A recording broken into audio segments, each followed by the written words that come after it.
then they ended it at the same time and had a sudden death. Yeah. Which is fun because I've never seen that. Yeah, but unfortunately, the people did not get to look at the beautiful No, but they heard result. it. Yeah. Share stock. Player 3 is beaten. I think it's defeated. Team battle. I think it's defeated. Oh, is it defeated? Okay. Sheezman, gotcha. Cheeseman? Sheezman. Sheezman. Oh, S-H-E-E-Z, okay. Cheese, that's a tag. Okay, anyways, so yeah. Sheezman, that's a tag and a half. So dropping the Falco, of course, we got Cyanide. I don't know if Cyanide played any Greninja in 4, but Greninja definitely a solid pick going into this game. It would be news to me. But yeah, I mean, kind of career mains. Tumut Tony with the DDD, Tibs with the Pac-Man. Names are reversed on the bottom, but don't worry about that. You know the story. Yeah. So yeah, man. I mean, we were saying that like those weird that killed him. My God. It sure did. That back air is such strong base knockback, and of course, being able to chase so much higher than Tony maybe anticipated. There were a lot of moves like that in this game that just have a ton of base knockback and not as much growth. Tony just really waiting. So like I was saying, man, there's going to be a lot of goofiness afoot with this red team. That unfortunate friendly fire as well. Yeah, I mean, you got a big swinging hammer. Stuff's going to happen. And Tibs, that he puts that actually resets the entire hydrant. He can keep putting it down. That's so funny to me. I've never seen such a thing as this. I mean, we got a glimpse of it in the last set, but I didn't realize. Good setup there from Tibs. Yeah, the thing that I saw when the fire hydrant went down, I didn't know that it would do more water after that. All right, a great save there by Cyanide. That gave Sheezman a great area to land, hitting away that Gordo. Did not have one otherwise. Giving him a nice runway right there. Tibs falls out of that up smash. He's at such a high percent.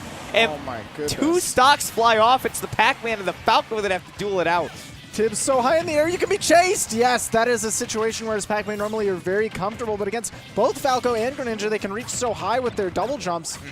Most of the characters can't even get up there to threaten you, but they have big threats in their up airs. I mean, not even Snake is fully safe up there against those 2 characters. Absolutely not. Specifically Greninja, because that up air reaches so high, and he could use that up B as well, the Hydro Pump. Yeah, that in particular not as effective against Snake having armor on his Cypher, but yeah. Still not super relevant at the moment. Yeah. Splitting up into 2 1v1s until Cyanide there realizes he can help his boy out when he's knocked Tibs in the air. Yeah, don't even need to worry about trying to combo the Pac-Man. It's just, hey, if we can get a 2v1 going, we'll build up a lot of damage. Tony able to fall out of that neutral air, pick up the edge guard? No.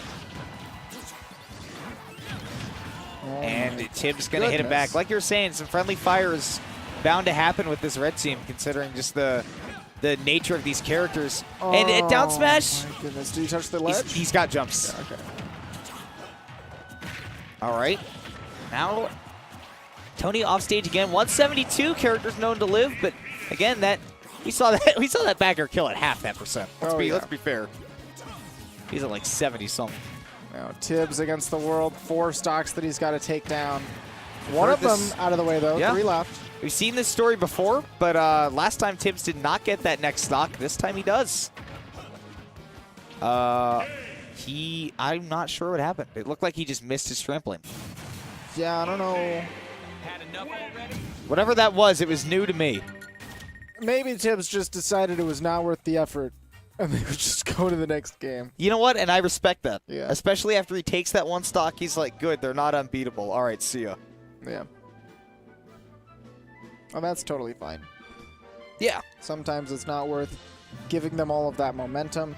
It's less prevalent in these games where timer isn't an issue, but it's kind of a common occurrence in card games to scoop early when you know that you're going to lose because you want to do what have now? Scoop. That's just pick up your cards and move on to the next game. Scoops? Yeah. So you scoop early and say, all right, I can see this game that I can see where it's going. I'm not going to win this one. I'm not going to waste everyone's time so that we have maximum time going into the game 3 or game 2 in this case.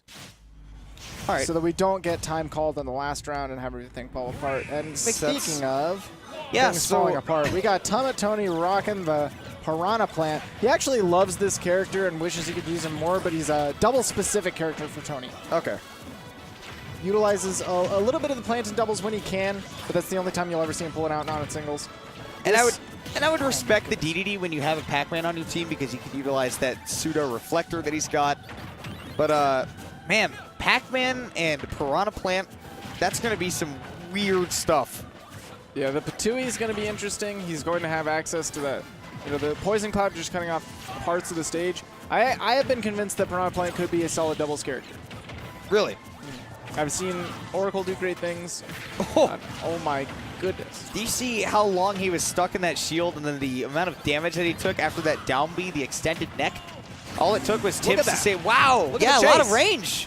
Yeah, he's able to follow up from so far away, and you can get some wacky setups with the down special. That chomp goes so far. Yo, I'm liking the tenacity of Tumut Tony with all of these down Bs. And Tibs had to get rid of that trampoline real quick because otherwise Tony was taking a trip to the bottom blast zone. All right.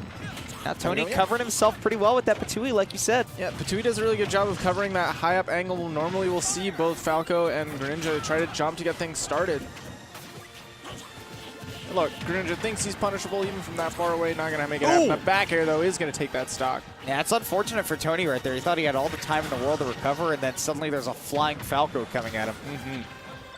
Air Falco. That is Falco. Oh, my goodness. Ooh, Reflector misses because it's all the way out. Therefore, Tibs is able to get that fire hydrant set up. Tony says, get out of here. I can do this myself. Getting a little baby chomp, up smash catches. Piranha Plant does one thing really well, and that's anti-air. This character is an anti-air. That is his original purpose here. He is just an anti-air, but anti-air machine as he may be, a brilliant combo. Tossing all the way to that top left corner. We've seen the potency of that Greninja back air already. Okay. Fire hydrant coming in, stopping him. Tony almost being able to pick up another kill with that down B. Tibs, he's in dire straits, man. Tibs can definitely make it back. And I like that both blue team members kind of ignored him for a moment, realizing Pac-Man has the resources. I'm not going to challenge his recovery. We're going to focus on this 2v1 while we can. 2v1 against a character like Piranha Plant, not the quickest. Ooh. And now Tony trying to sweep the floor. Catch him maybe missing the ledge, but Sheezman is pretty solid.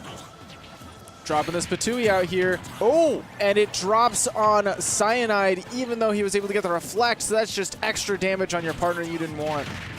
Tony trying to cover the high again. And look at how high Cyanide had to go with that early Hydro Pump that made him punishable to Tibs, because he was so terrified. Oh my gosh.